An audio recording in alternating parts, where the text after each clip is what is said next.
Ellie, take it away. Thank you very much. Great, thank you. I'll just share my screen to get us started.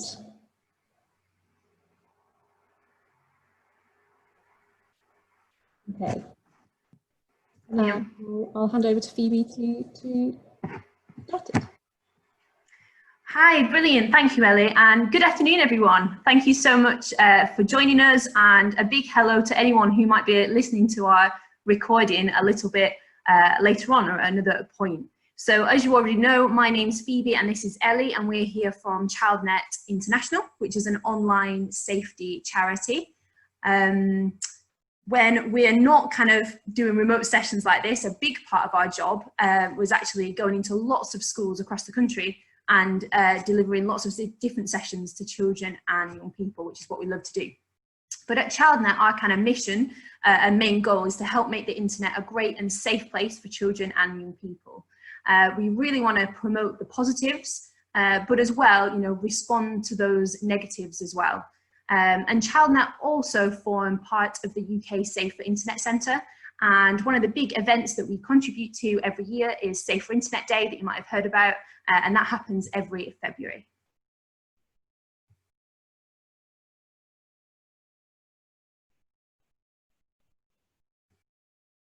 So at the beginning of our session today, I think it's really important that we kind of start with a real positive and start with something that, a young person's voice really. And this quote is absolutely brilliant. And it says, I love it when someone posts something nice or thought-provoking, or when people stand up for others and protest for good things. And at the beginning of our presentation, we want to say that the internet can be and is a fantastic tool. It enables children, young people, adults as well, to learn and grow and seek confidence and connect with people as well. But, there's the other side to it as well, which we're going to be thinking about today. And the next question that we have is this, why are we here? Why are we here? Why have we come together, and why we're in this session? Well, we're here because we know that children and young people use the internet. They love using the internet, and they're using it more than ever. And if you look at the slide, maybe there's some of the things on there that you recognize that your own children, young people, family members are using, or maybe there's some apps or games on there that they're asking you to use. We can see different forms of kind of tech down there at the bottom, and there's some interesting stats that you might be able to see at the side there. The top one, for example, YouTube, 500 hours of video uploaded every single minute to YouTube. There's a lot going out there on the internet, and at times I'm sure it can feel quite overwhelming. But we're here because what we're going to do in this session is we're going to pick out some of those kind of most common risks that we kind of hear from children, young people, and from parents. We're going to kind of explain them a little bit. But the most important thing is that we want to give you and share some kind of key tips and advice as well to help manage those risks with your child, your young person. And we're going to do that by looking at it in 3 different kind of sections. We're going to firstly look at conduct, which is kind of like how a child or young person is behaving online, looking at the kind of things that they might be doing and sharing. We're then going to look at content, the kind of things that they might be engaging with or watching online or reading. And then finally, we're going to look at contact. So who they might be in touch with, speaking to, but again, who might be actually seeking them or speaking to them as well. So I'm going to hand over to Ellie now, and she's going to take us through the first section, conduct. Brilliant. Thank you, Phoebe. Hello, everyone. The first thing to get started with really is just to let you know that our advice is suitable for parents of all children out there. But as we go through, we will be talking about some specific advice for adopters where it's most applicable. So we'll get started with conduct first of all. And the first thing we'll talk about here is digital footprints.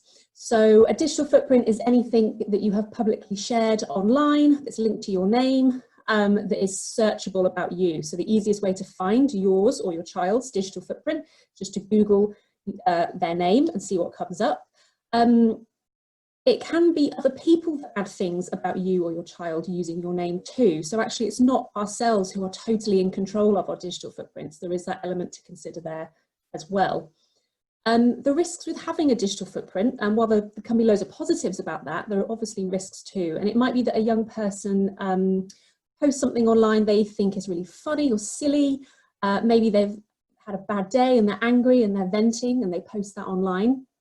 But the risk there is someone else searches up their name, maybe quite far ahead in the future, someone, an employer, admissions officer for university even. It's very common practice now for people like that to do that, and up crops something that kind of diminishes their online reputation. It's probably something they didn't even mean or want to be out there, but it's there.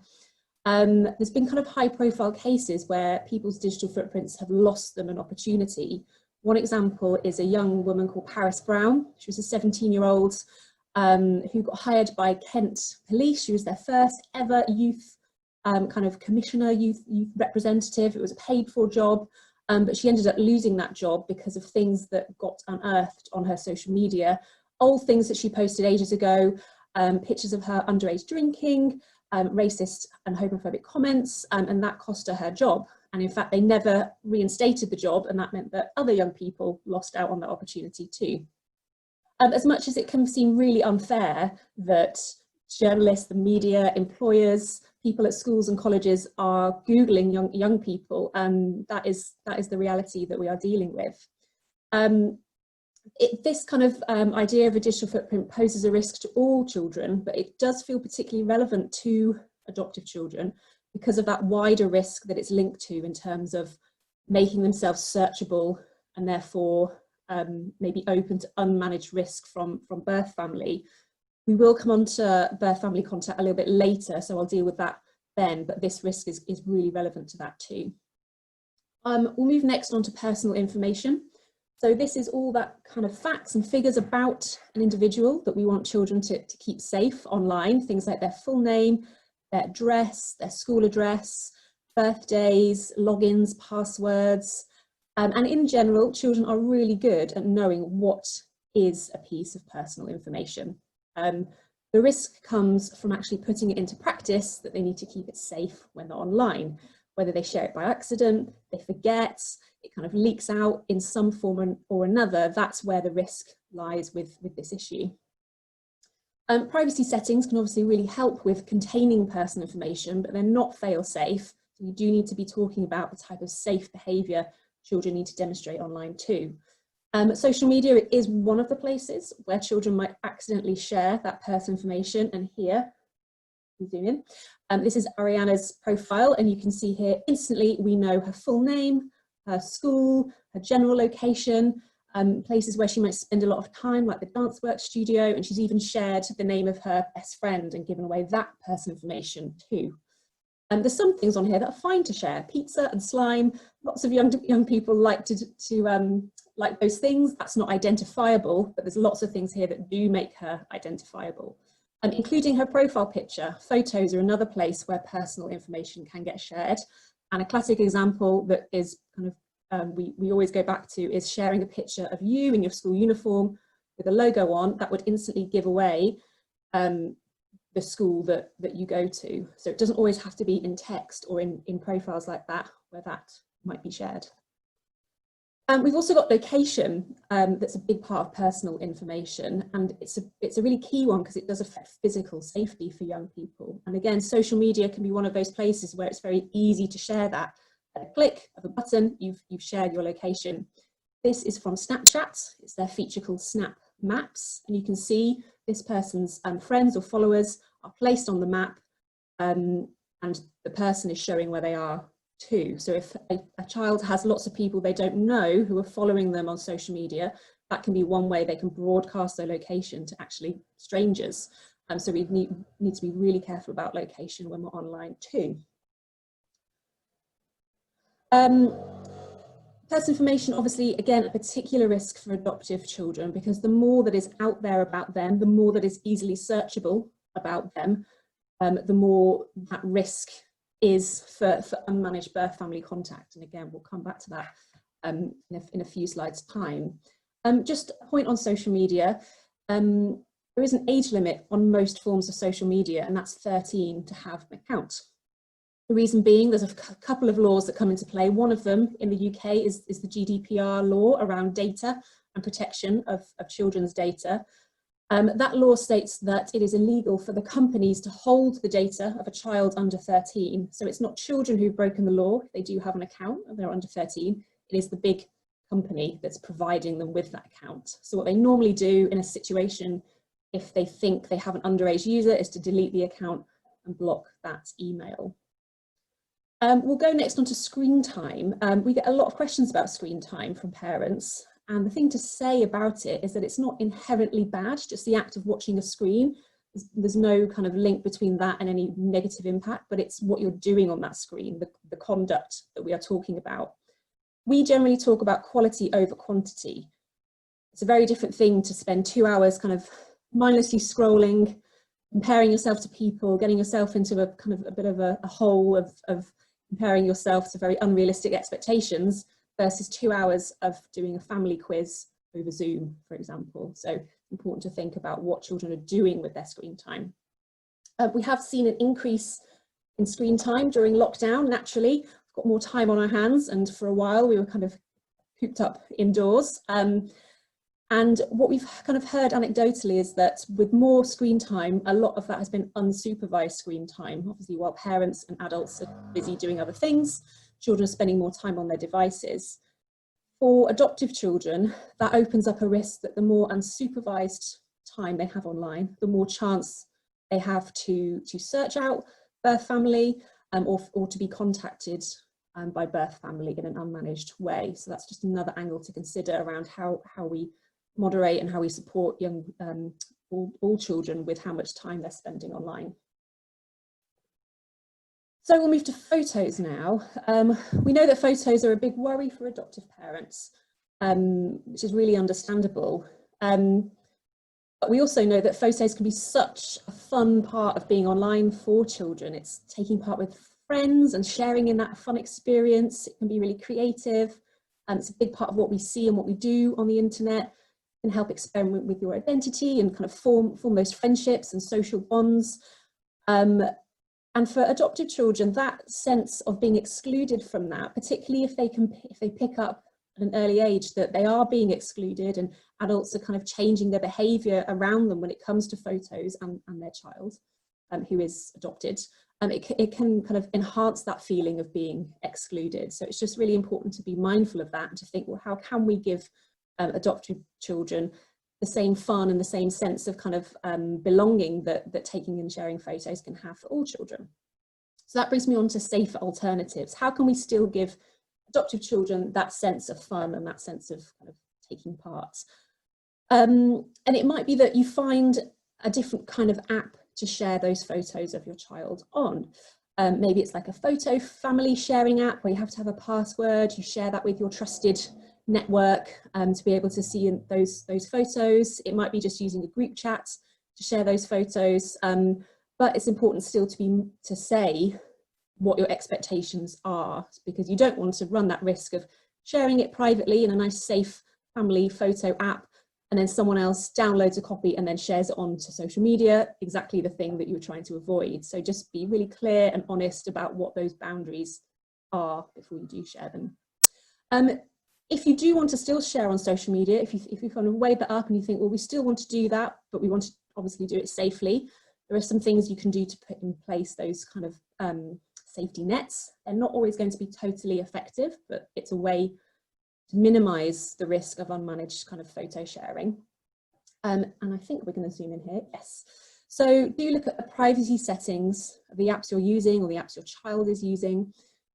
And see what else can be done around photos. We'll come to general privacy in a few slides' time, but for photos, there's a couple of helpful things. On Instagram, you can manage who gets to tag you or your child in a photo on your profile, and you can choose to manually approve those tags. So a tag is something where another person has uploaded a photo of your child, let's say, and they said, I want to tell that child and show that person that they're in this photo. And they could tag them with their name in. You could turn that off or kind of manage it by having no one, by having people you follow, by having everyone. There is a downside to turning it off in a way, because if it's turned off, you won't ever know that that photo is out there. there are no settings that would stop another person posting that photo of your child in the first place. But with these tags and notifications, you'd at least know if they were tagged in it. So turning it off, it could still be out there, but you wouldn't know about it. So it's a kind of double-edged sword, this feature. Similarly with Facebook, they have a very similar kind of feature. You can control who gets to see what has been tagged by other people about your child on their timeline. Again, you could turn it off and photos tagged of them wouldn't appear, but you also wouldn't know if they were out there or not. So still kind of two sides to consider, but it's worth having a play around with those settings. Oh, sorry, I'm going to go back one. The last thing we'll talk about here is removing photos. So what happens if the thing you fear the most has gone on and there's a photo out there about your child and you don't want it to be there? The first thing to know is that it's the place, it's the person or the organisation who's hosted it, or posted it originally, who you need to contact to take it down. If it's on a Google search, Google can't really do anything about that. They're more like the mirror, the filter of the internet. They can show it, but they can't kind of change any settings to it. You should have to go to the place that has hosted it to get it taken down. If it's on social media where that photo is posted that you want to take down, you can try to report it. Here's Facebook's reporting tags. So you'd go to report that photo of your child you wanted removed. If you went to the last tag on here that's something else, it would take you to a few more settings. One of them is called report sharing private images, and you could try to go through that route. There's always the chance that they don't think it breaks terms and conditions and therefore wouldn't take it down, but that's where the reporting form really comes in, where you get to explain in your own words exactly why you want it taken down. So we'd always recommend giving as much detail and kind of context as possible. And we'll move on to sexting now. So our definition of sexting is for someone to take a nude, partially nude or sexually explicit photo of themselves and send it on to another person, whether that's a boyfriend or a girlfriend, done for a dare, done for a joke. The issue with sexting for those under 18s is that it is illegal to create that type of image of an under 18-year-old, even if it's a kind of selfie style image and the child has created that of themselves. It still technically breaks the law. If that image is shared on or on someone's device in their possession, that also breaks the law, the Protection of Children Act, that states that that is technically an indecent image of a child and has therefore broken this act. The police do take a common sense approach to this issue. They don't want to unnecessarily criminalise young people for this behaviour. They do have a duty to investigate if they're called into action, but it would be to check that no other malicious intent has gone on, no other adults, cases of grooming, if it's gone very widespread. All these different outcomes would change how they approach that situation. There's obviously other impacts aside from the law around losing that trust in your friends, people you liked, feeling embarrassed, feeling like, you know, especially for teenagers, when you're going through such an emotionally charged time, to have something like this happen to you can be really, really painful and hurtful to bounce back from.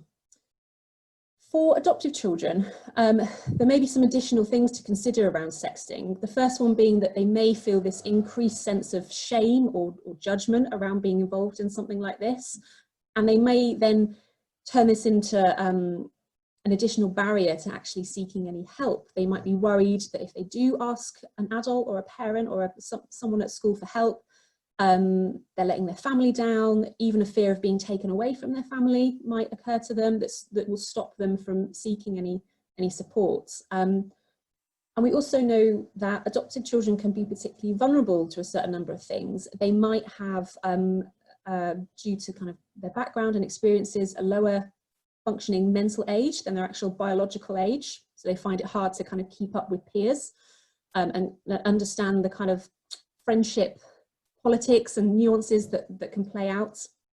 They might have low self-esteem, a kind of a difficult sense of their identity, and possibly eager to please-ness that can make them less resilient to dealing with this behaviour and saying no and resisting pressure to share these types of photos. So advice. The first one is around sexting. So the key thing to remember is to stay calm, and that can be really difficult when it's such an emotionally charged issue. But the young person going through having their photo shared in that way will be in absolute turmoil. And the best thing that we can do is to give them that sense of support and guidance in a really difficult time. Do seek advice from school, particularly if it's amongst young people who are at the same school. And if you're concerned it's being done with threats, coercion, if there's an adult involved in these images, then do go to the police. You can also go to a place called CEOP, that's an online reporting tool for grooming, and we'll talk about that near the end. Next piece of advice is to discuss and explain your family's approach to the internet. For adoptive families, they might have a different set of rules around using the internet at home for obvious reasons around protection of that child. But for the child in that situation, they might just think, oh, my parents are extra strict and it's really annoying because everyone else gets to do what they want, or it feels like that. So it's about being really clear and transparent and honest about what we use the internet for and how we use it amongst our family and why that is. Next one here is to think about privacy settings. So I'll go to the next slide here because I can take you through things to think about if you are setting up accounts or helping children manage their accounts on social media. So the first thing you'd want to do is to look out for these types of symbols, the lock, the wheel, the shields. They're going to take you through to the place where you can edit your privacy settings. Then you'd be given kind of the basics really, which is essentially who can see what. Are you private or are you public? We'd always recommend turning it to private. You can do that on most places. TikTok, YouTube and Instagram here all let you make your accounts private. Then depending on the app that you're looking at, there will be different functions available to you depending on what that app can do. So for example, if it's WhatsApp, you can turn off read receipts, so that might reduce some of the pressure children face if they know their friends have seen that they've read it and feel a pressure to reply really quickly. You can turn that off. Similarly on Twitter, on TikTok here, you can control what you get to do with all the different functions that are out there. For example, on TikTok, you can turn off the feature where people can send you direct messages.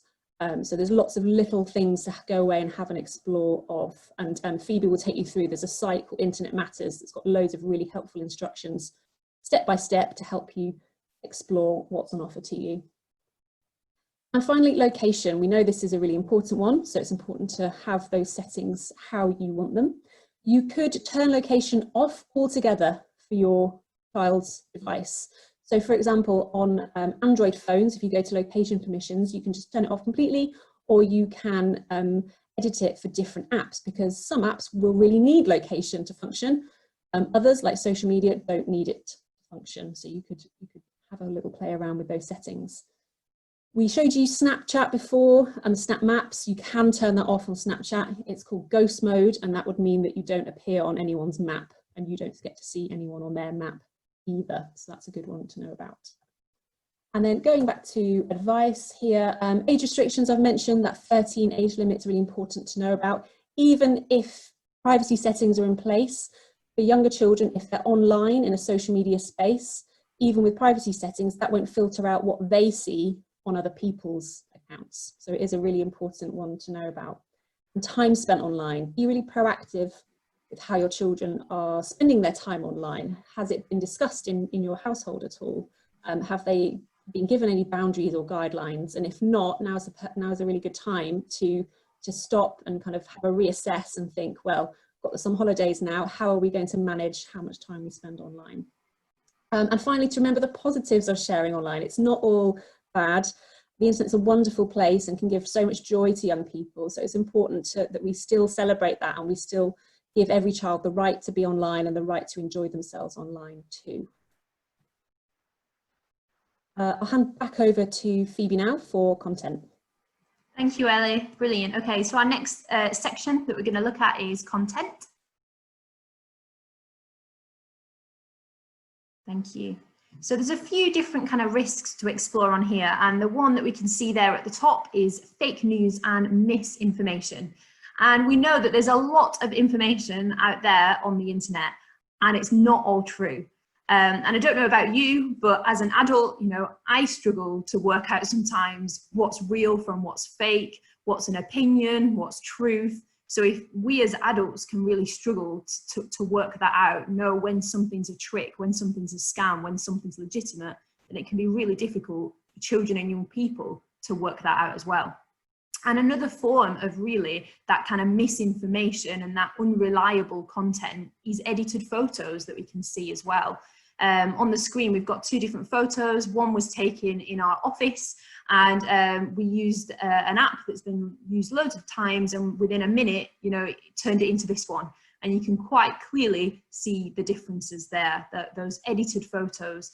And I think the risk here for children and young people is that, you know, they're growing up now on the internet, looking at images like this, thinking, well, I want to be like that. I want that perfect look. Or even, you know, I want that perfect Instagram lifestyle as well.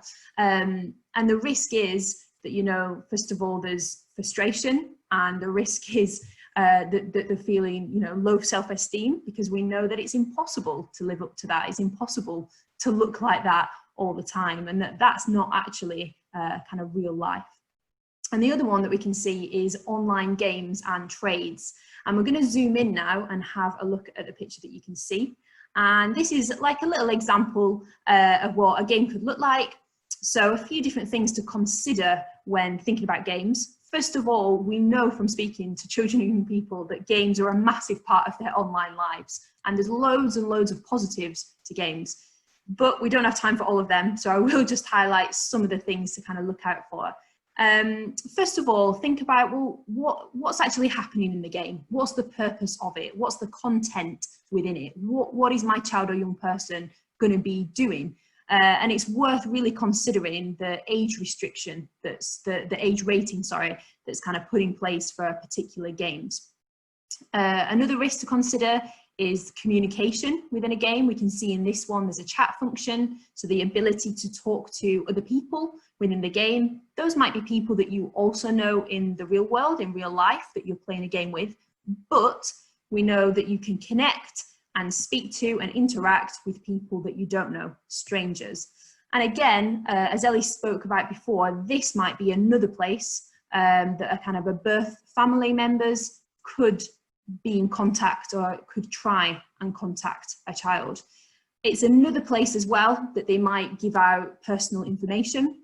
You know, if a child's playing a game with someone regularly, quite easily, you know, a friendship, an online friendship or trust is built up, and they feel like they can tell them things about themselves. It can happen really easily. You can see down there at the bottom, we've got something that says get more gems, an example of in-app purchases. So the ability to kind of spend real money within the game. And so many times when I've done these sessions, I've heard from parents kind of put their hand up and say, you know, that's happened to me. You know, my child has, you know, accidentally spent hundreds of pounds on games without me knowing, and I've kind of got that bill through. It might be that other players can influence children and young people too. That might be through the things that they're saying to them. Often I've heard from parents as well, they've said, you know, my child's picked up some bad language, I'm not sure where it's come from. And sometimes that can be from other players within games or online. And finally, we put trades in here as well, because we were hearing a lot from younger children, this thing about trading online, and that they would say to another player, you know, it's like a swap, I will trade you this that I have within the game if you give me something else. And the player will say, yes, I'll do that. And then the young person will give it, will trade it, but then they won't get anything in return. And obviously that can be quite disappointing and upsetting as well.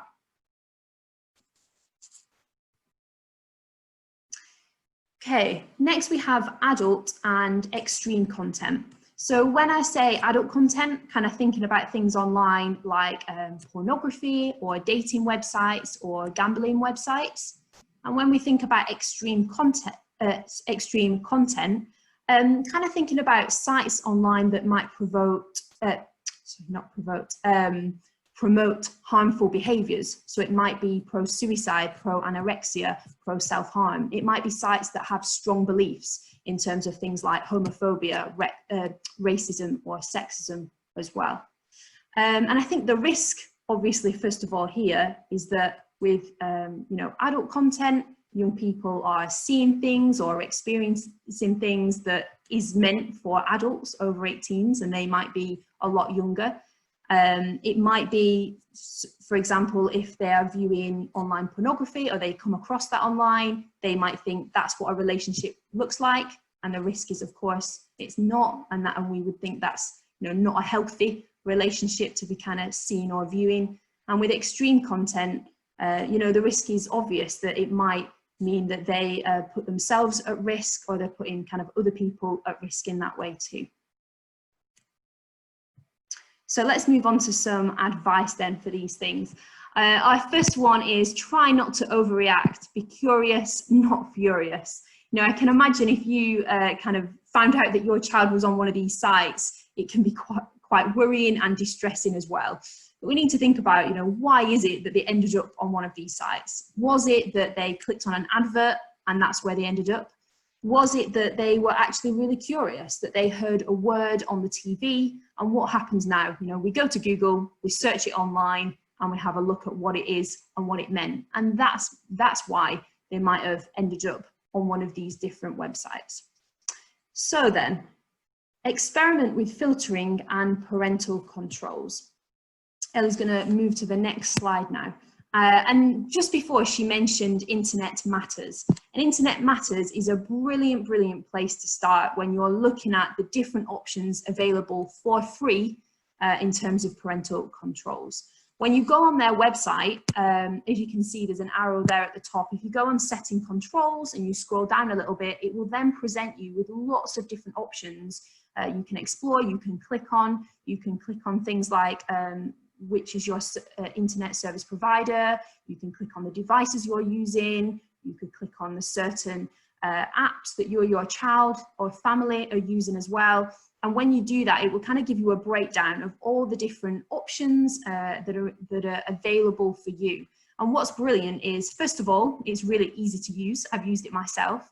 And secondly, it kind of has pictures as well to guide you through that process of how to do that. You can download the instructions as well, so you don't have to keep looking online for them. So I do really recommend you going on there. You know, experiment and see what works for your family. You know, we wouldn't recommend going on there and putting absolutely everything in place. You know, start with a few things. If it's not working, try something else. And discuss it and review it regularly as well. Often we find children and people get really frustrated if they think that a setting's been put in place and it's there forever and ever. So we always recommend, you know, if you're going to do something, maybe say, okay, we're going to put this in place, we're going to try it out for a month, or we're going to try it out for a few weeks. And then after that, we're going to come back together, we'll talk about it as a family, and we'll decide how we're going to move on from there. And I think there's something that's just cut off at the bottom of mine, but I think when I was looking at the slides before, it said, you know, discuss and think about tracking apps. And that's a question, yeah, you're nodding, that's a question that we get asked quite a lot as well. The thing that we'd say about that is really weigh up the pros and the cons between if you want to do that, if you want to really heavily monitor exactly what your child is doing online. There is the option to do that. And if you think that your child is at risk, then that can be a positive thing because it can be a way of protecting them. However, the cons of that is when we speak to children and young people, they find like they are, you know, being constantly watched, that they don't have any privacy, and it can kind of break down that communication with their parents. So do consider both sides of that. Thank you. Okay, next one, research. Research and talk about your family's life online. So we've got some brilliant places to go in order for you to do this, because we know that you're very busy parents, jobs. So these are some key places that I go to and the team goes to find out a little bit more. So at the top there, we've got PEGI ratings, and PEGI rates games in terms of their content. So first of all, if you want to know what kind of age a child should be to be on a certain game, go over to them. And as you can see, there's symbols over there at the side, and next to each kind of age rating, you'll then find some symbols, and they will tell you what's going to be expected in that game. Underneath, we can see Common Sense Media and NSPCC. These are excellent websites. If you go onto these will give you a really clear indication of what kind of risk is involved in certain games or apps, even films and music. They kind of look at and review as well. So if your child is asking to go on a certain app, or they really want it, or you've heard of something and you're thinking, don't really know much about this, 10 minutes, go on, have a look at what it says, what's the risk involved, and as well, there's some really good reviews from other parents, from children, and from kind of teachers and professionals on there too, so really worth a look at. And finally, think critically and help children to do the same. Just as it can be difficult for us as adults to work out what information to trust and what not to, you know, pass on those skills and talk about that with your children as well. You know, things about, if we're unsure, you know, ask someone, let's talk about it. Instead of just going on the first website we see, let's have a look on another website instead. Brilliant, thanks Ellie. I'm going to pass over to Ellie now, and she's going to do our final section. Great, thank you, Phoebe. So let's move on to contact now, our final one. I'm really keen to leave some time for questions at the end, so I'll try and keep it in as much as a summarised version as I can. But let's start off with online bullying and harassment in this category. Sadly, it's one of the most common risks we hear that young people are facing and dealing with online. It can be happening in a number of different ways. It could be mean comments directly to them, but it could be posting embarrassing photos of them. It could be excluding them from things like a group chat. It could be happening over games on the headset, or kind of someone ruining their gaming experience. Maybe they've spent ages making something in a game, someone comes along and destroys it. What they all have in common is that they are making a child feel kind of upset and lonely and even scared, and it can be happening 24/7 with no place to kind of rest and relax and get away from it, because it's online and it can be happening all the time. We've also got grooming in this section, and our definition of grooming is for an adult to contact a child on the internet with the intention to meet up and potentially harm that child. And relationships and trust can be built up very quickly online. Things can escalate in the space of, you know, a few days. Another way that groomers might operate is not to actually physically meet up, but it might be to try and obtain an explicit image of that child to then further coerce them or blackmail them, and put them at further risk of harm as well. If you are at all concerned about grooming, even if you've just got this tiny little voice in the back of your head, do report it. It's always better to be safe than sorry, and we can show you that reporting slide near the end. And just moving on now to online friendship in this category. Being online can feel like a bit of a popularity contest. You don't want to be the only child with a few friends. You want to keep up with everyone else who've got, you know, hundreds, even into the thousands of friends and followers online. If you've got hundreds or thousands of friends or followers, it's highly unlikely you know all those people. So what that means is that children are adding, requesting or accepting friends or followers who they don't know in real life. And children can think quite differently about this than adults do. A child might think that a friend of a neighbour who's someone met on holiday, oh, well, I know them because I've got this link. But essentially that person, however long that chain is still a stranger, and there's still really important things that children need to be taught about protecting themselves online and what information they share online. But just the admin of having that many friends as well, you know, thousands of notifications, massive group chats, put quite a pressure on young people to feel like they have to keep up with every single conversation, every single thread that's going on. That can put a pressure on them too. And another thing to think about is that, you know, we use the word friend online. You have your friends and your followers, but within that group of friends, there will be strangers, potentially. There are friends from school, there are people who are friends of friends, acquaintances. It's really important for children to be able to differentiate who is in that big group that get lumped together called friends online. We'll move on from this one to birth family contact, because it kind of links together. Oops, move my screen along. So this is a really, really key one for adopters to be thinking about. How can we manage unmanaged birth family contact online? How can we minimize the risk of that happening?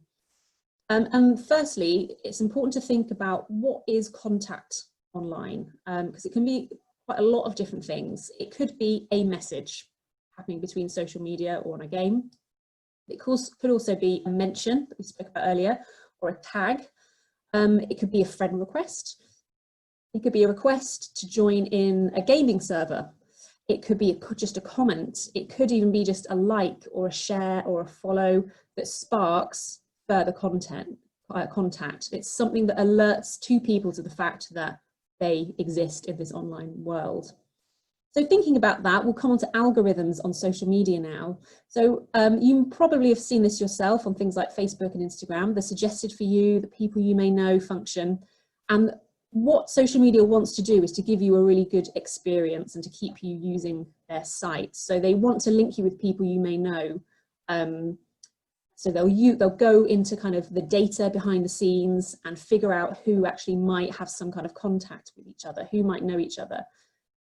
The risk for adopters and adoptive children here is that if we go on social media and we search for someone, let's say you want to keep an eye on your child's birth family, so you go and search them on social media, there is a risk that that social media platform will know and understand that you keep going to look at that person's profile, or your child keeps going to look at that person's profile. And the next time you log on, you might get in your suggested for you the birth family that you've been searching up and looking at on social media. Same for if a child is doing that as well. There's also that risk that the birth family that you or your child might have been searching up get the same back. They get a suggested for you, and that suggestion is you or your child. So it's just important to be aware of that before you do go searching on social media, and best practice is to not do that, to avoid kind of kicking this algorithm into action. Kind of linked to that is the fact that, you know, you might want to really think about when is the best time to let your child know their birth name and their birth family's names, because as soon as they have that information, the real big temptation to then go and look and search for them online. So it's about judging when they're ready to know that and being there to support them and having this proactive conversation about how this could potentially happen when you're online. Let's move on over to privacy settings now. So we looked at general privacy settings. There's even more that you can dig around in to help you manage any unwanted contacts.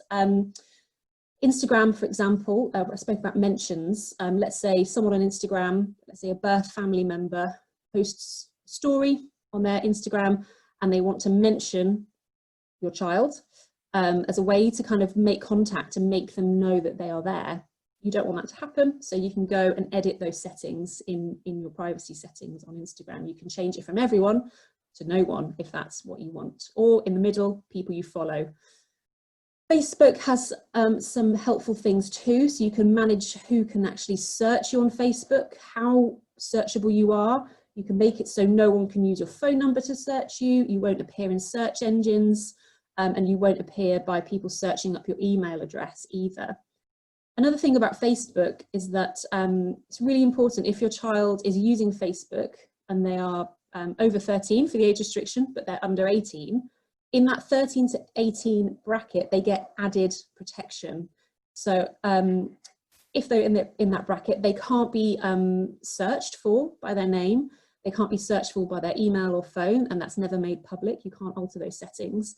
And if they ever were to receive a message on Facebook from an over 18-year-old, that wouldn't get through and that would be blocked. So it's really important they're signing up with their real age to be able to get that feature going.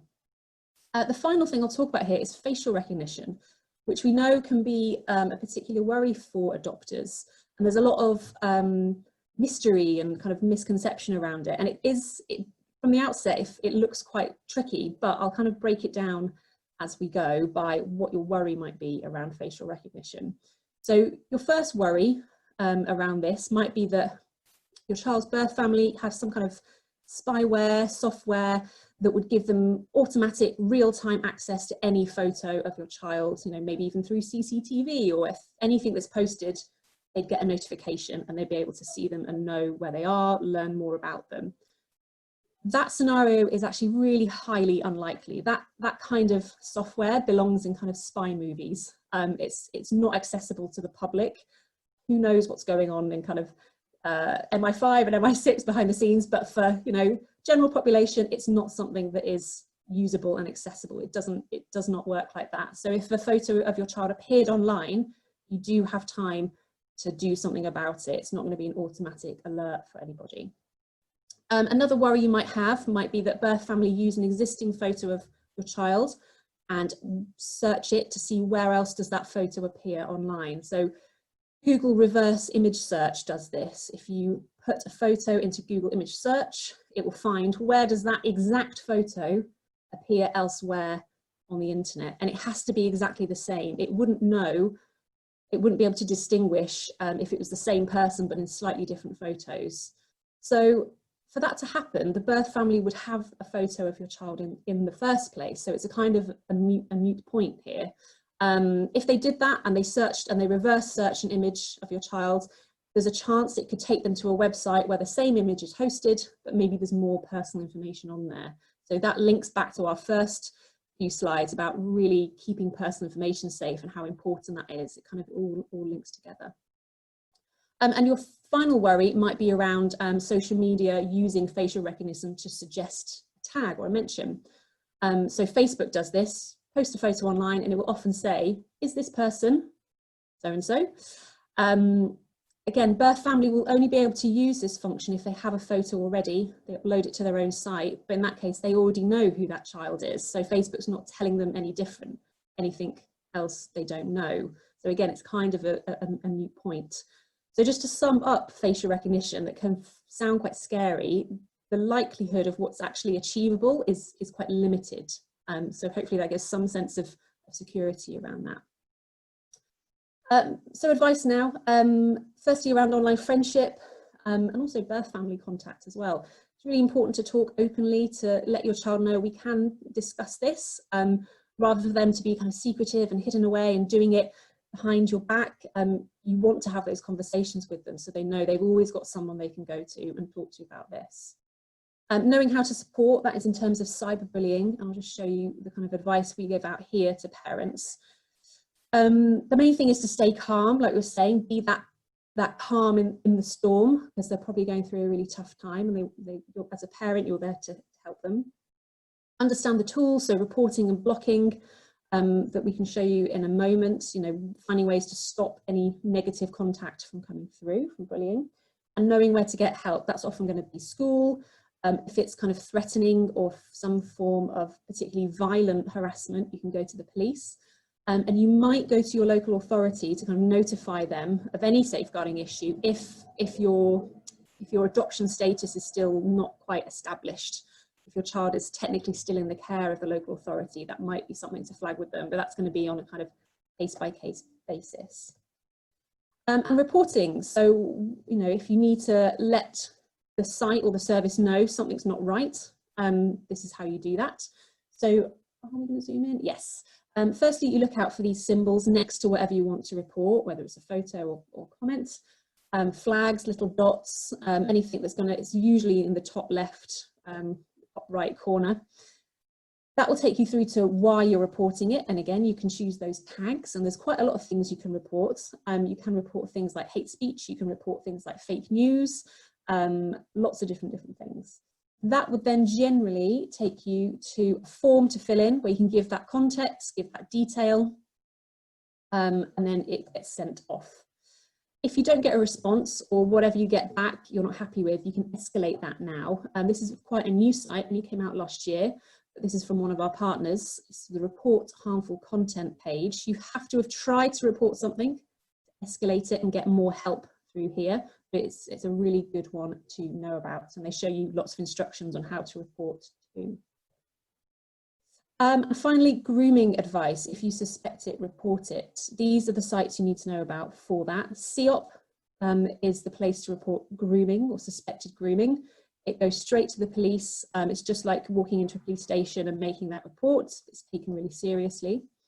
And the other page up here, the Internet Watch Foundation, they have the highly difficult job of actively removing any child sexual abuse content that exists online.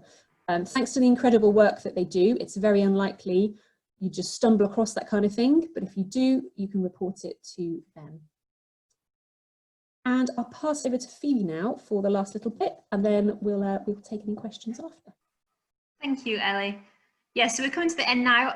Last couple of things. So first of all, support and helplines. Always remember support is out there. I'll just highlight a couple on here that you can see. For parents and carers over there at the side, I mentioned NSPCC and NSPCC Net Aware. They were the ones that the website that I showed you before to kind of get some helpful advice on different apps and games and things like that that might be useful to go on. And for young people, the mix can be really brilliant, because that is there for young people all the way up to age 25, which is excellent.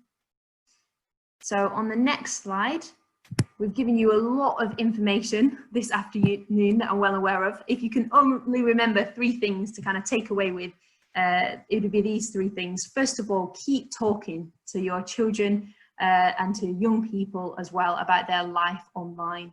Avoid saying you don't understand technology. We only say that because for some children, if their parents say to them, oh, I don't know what that is, or I don't understand that, if there was an issue on there, they may then think, oh, I can't go to them about it because they don't know anything about it.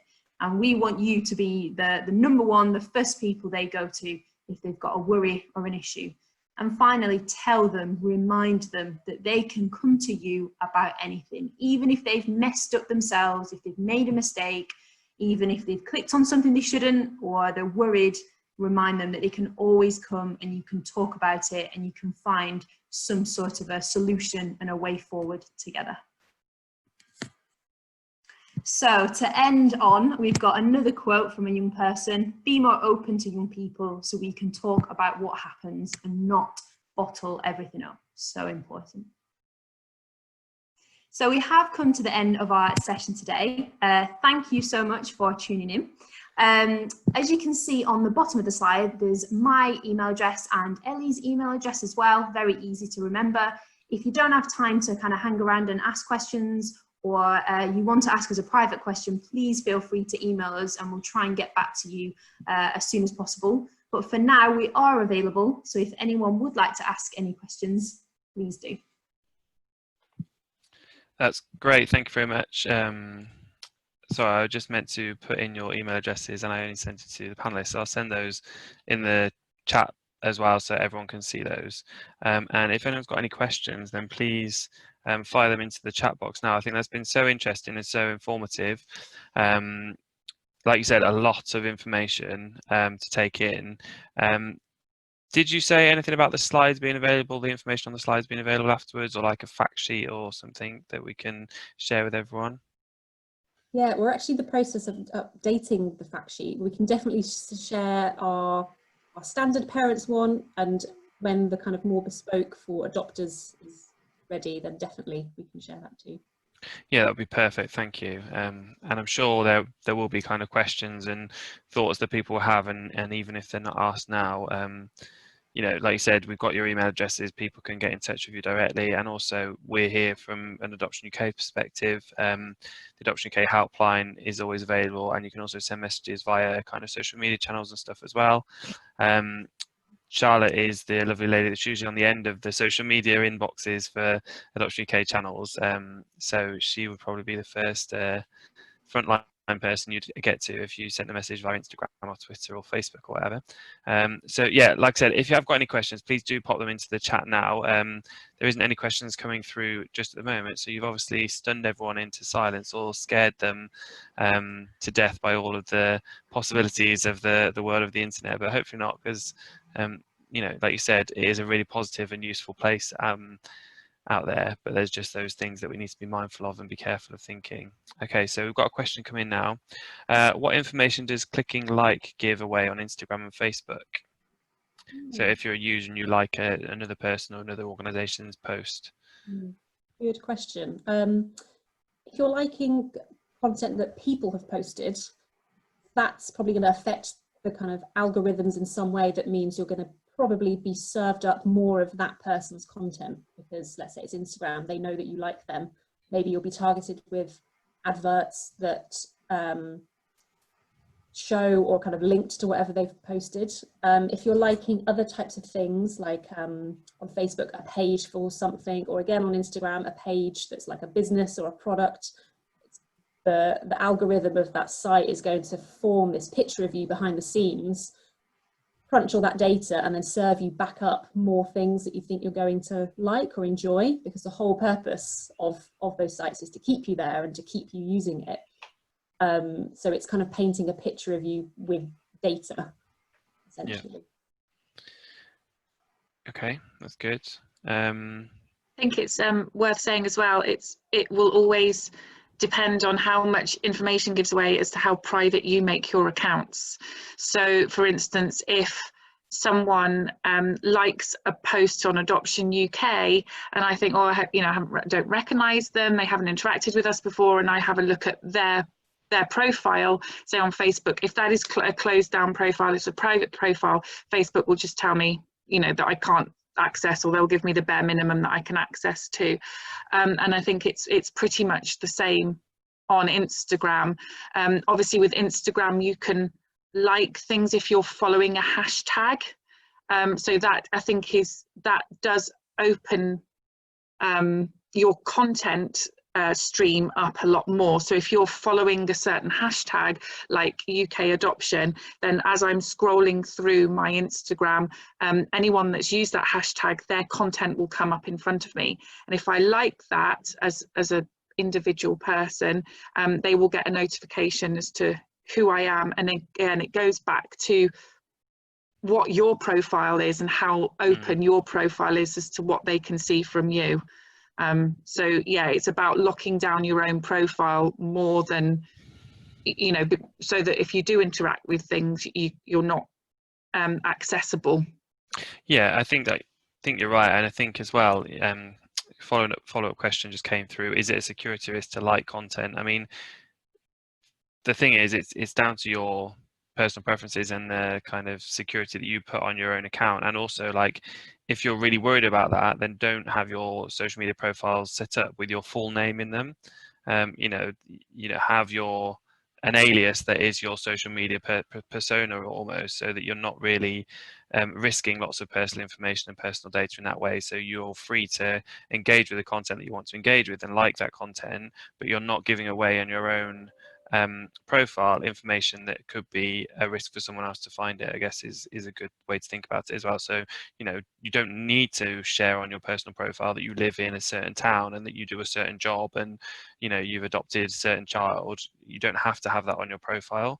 You can if you want, and then you can just lock your profile down so that no one can see that other than the people that you've accepted to be friends with you. Is that kind of fair to say? I think. Yep. Yeah. Okay, how do you control internet use when a child is at school using school equipment, e.g. desktops, iPads, etc.? So when you're not there and they're at school, I guess. Yeah, a tough one. Generally, schools will block a certain portion of websites. They'll have quite strict filtering and monitoring in place. Social media is generally blocked. YouTube often gets blocked. Certain words, explicit content, websites will get blocked. And if a child is searching things, schools often have a system where they are alerted to anything that could be a safeguarding issue.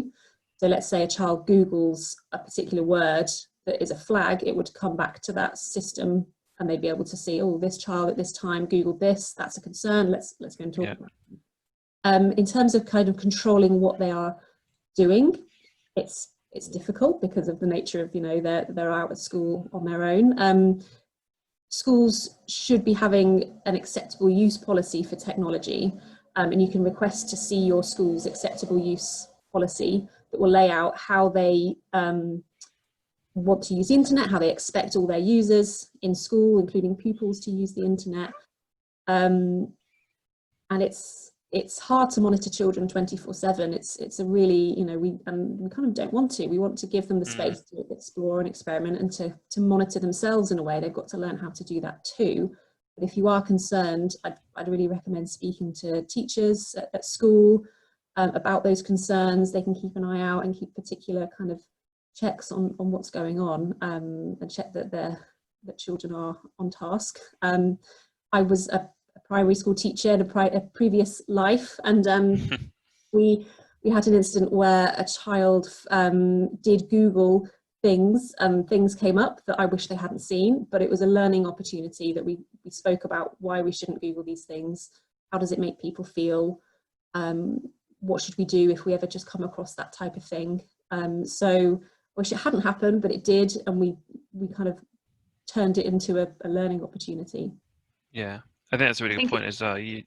Sorry, Charlotte. You raised a thing when you were talking about making sure that you as a parent are the safe place where they come to if they see something they shouldn't. And a lot of the time they'll stumble across things that they didn't intend to stumble upon. You know that I've got two boys, and we give them kind of access to these things. And luckily, when they do stumble across things that they shouldn't do, they do come to us. So our eldest innocently was Googling for images that he wanted to draw, and he'd search manga pictures, and it came up with things, romantic manga pictures that really he didn't want to be seeing. But luckily he told us, and so that's the ideal environment that you're creating, a kind of safe space, and you kind of talk about it. Another thing, that we've agreed to with our eldest is, yes, you're allowed to have a mobile phone. You're not allowed to download apps unless you check with us first. So, he doesn't have free reign to go and just download anything that he wants to. And also we have an open phone policy. The phone stays out of his bedroom at night time. He has to make sure that I know what the unlock, code is, and he knows that I might do a spot check at any time, because the reasoning behind it is we're saying it's not you we don't trust, it's the world out there that we don't trust, and we're just wanting to make sure that you are still engaging safely in that kind of content and that technology, and because it's always been like that, he doesn't question it, so it makes it a really good relationship with technology in that sense.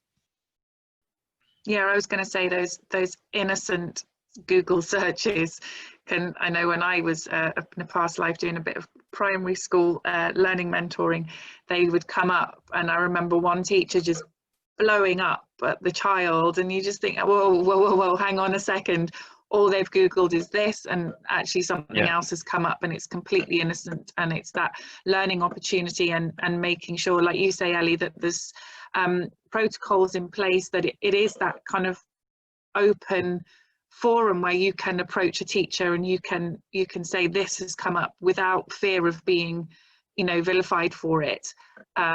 So yeah, I think it's that conversation between parents and teachers to make sure that they're all singing from the same hymn sheet. Yeah, definitely. Are there any more questions from anybody? If not, then we'll start to round things up, because I'm conscious that it's been over an hour and people might need to get away and do other things. So if there's no other questions, I just want to say thank you very much again, Phoebe and Ellie. Obviously, we'll be posting the video from the webinar and some additional links and resources and that kind of thing on the website in the next week or so. So we'll send that out in the next members e-newsletter, so everyone knows where to go to find that information. And on social media as well. And it'll go out on social media as well, yeah. And yeah, if you've got any other questions, then like I said, you've got Phoebe and Ellie's email addresses, and you can get in touch with us all as well. Someone said thank you very much. They've got a lot of checking to do now on their settings. So I think the key is don't panic.